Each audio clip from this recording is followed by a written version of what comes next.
Jubilee hills ఎలక్షన్ల ప్రచారం కోసం మన కేటీఆర్ సార్ రోడ్ షో చేస్తారు కదా. ఏ ఏరియాకు పోయినా జనాలు కేటీఆర్ సార్ కనబడితే చాలు జేజేలు కొడుతురు. శుక్రవారం నాడు సాకలైలమ్మ విగ్రహం దగ్గర స్పీచ్ ఇచ్చిండు. పారి మనం ఆడికే పోదాం.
సుశిరా రామన్న అచ్చుడితోనే జనం ఎట్లా సిగమూగినట్టు చేస్తాను.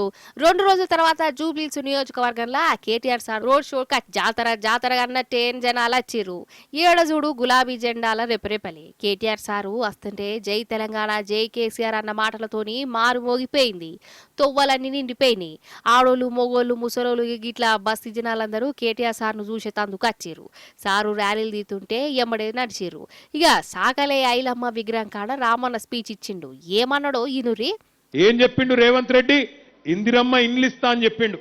ఇందిరమ్మ ఇండ్లు ఇస్తా, మరి మీ అందరికీ ఎస్సీ ఎస్టీలు అయితే 6 లక్షలు ఇస్తా, లేకపోతే 5 లక్షల రూపాయలు ఇస్తా అని చెప్పిండు. ఒక్కలకన్నా ఇందిరమ్మ ఇల్లు వచ్చిందా తెలంగాణలో? హైదరాబాద్ లో ఒక్కలకన్నా ఇందిరమ్మ ఇల్లు వచ్చిందా? ఇందిరమ్మ ఇల్లు ఇచ్చుడు కాదు. ఇందిరమ్మ రాజ్యం అంటే ఏందో ఎరికేనా?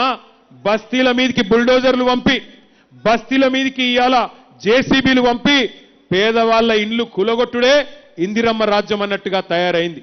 హైడ్రా అని ఒక దంద పెట్టిండు. హైడ్రా అనే దంద పెట్టి ఇవాళ హైడ్రాకు ఓన్లీ గరీబోళ్లే తేరగ దొరికిండ్రు. గరీబోళ్ల ఇండ్లు ఇష్టం వచ్చినట్టు కూలగొడతా ఉన్నాడు. హైదరాబాద్ లో గరీబోడు తేరగ దొరికిండు, బలిసినోడు మాత్రం నీకు కనబడతలేడా?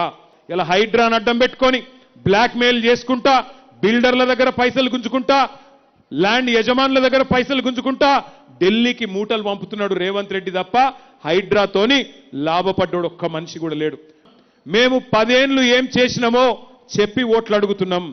ఎన్ని లగ్గాలు చేసినాం? కళ్యాణ లక్ష్మి షాదీ ముబారక్ పేరు మీద జూబిలీ హిల్స్ లో ఎట్లా 4000 డబుల్ బెడ్రూమ్ ఇల్లు ఇచ్చుకున్నాం, హైదరాబాద్ లో 1,00,000 డబుల్ బెడ్రూమ్ ఇల్లు ఎట్లా కట్టినాం, ఇవన్నీ చెప్పి ఓట్లు అడుగుతున్నాం.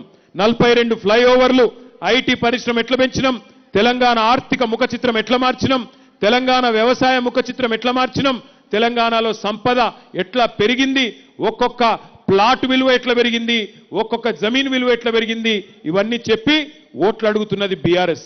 నువ్వేం చేస్తున్నావయ్యా? ఏమంటున్నాడు మొన్న మీ కాడికొచ్చి? మీరు నాకు ఓటేయకపోతే రేషన్ కార్డులు రద్దు చేస్తా, నువ్వు నాకు ఓటేయకపోతే తెల్ల సన్న బియ్యం రద్దు చేస్తా. నేను అడుగుతున్నా రేవంత్ రెడ్డిని, వెంగళరావు నగర్ డివిజన్ నుంచి అడుగుతున్నా, నీ అయ్య సొమ్మ నీ అత్త సొమ్మ ఎవడి సొమ్ము రద్దు చేస్తందుకు గల్లా బట్టి మీరు మాగంటి సునీతమ్మని గెలిపియండి. అసెంబ్లీలో గల్లా బట్టి నిలదీసి మీది మీకు ఇప్పించే బాధ్యత మాది. ఎందుకంటే రేవంత్ రెడ్డి అనేవాడు ప్రజల సొమ్ముకు ధర్మకర్త తప్ప అదేమైనా అత్త సొమ్ము కాదు, అబ్బ సొమ్ము కాదు. రామన్న మాట్లాడుతున్నంతసేపు సప్పట్లతో మారు మోగిపోయిందల్లా అసలు 2 ఏళ్ల సంది రేవంత్ సార్ చేసిన ధోకా ఏందో, 10 ఏళ్లు కేసీఆర్ సార్ ఎట్లా వాలించిండో కండ్లా గట్టినట్టు వివరంగా చెప్తుంటే జనం సప్పట్లతోని మతిచ్చారు. నిజం చెప్తున్నా, జూబ్లీహిల్స్ జనం అందరూ బీఆర్ఎస్ దిక్కే ఉన్నారని. ఇగో ఈడికి వచ్చిన జనమే గవాయ్. ఈడ మల్లో మల్క గులాబీ జెండా రెపరెపలాడు ఖాయమని అంటురు ఇక్కడికి వచ్చిన పబ్లిక్.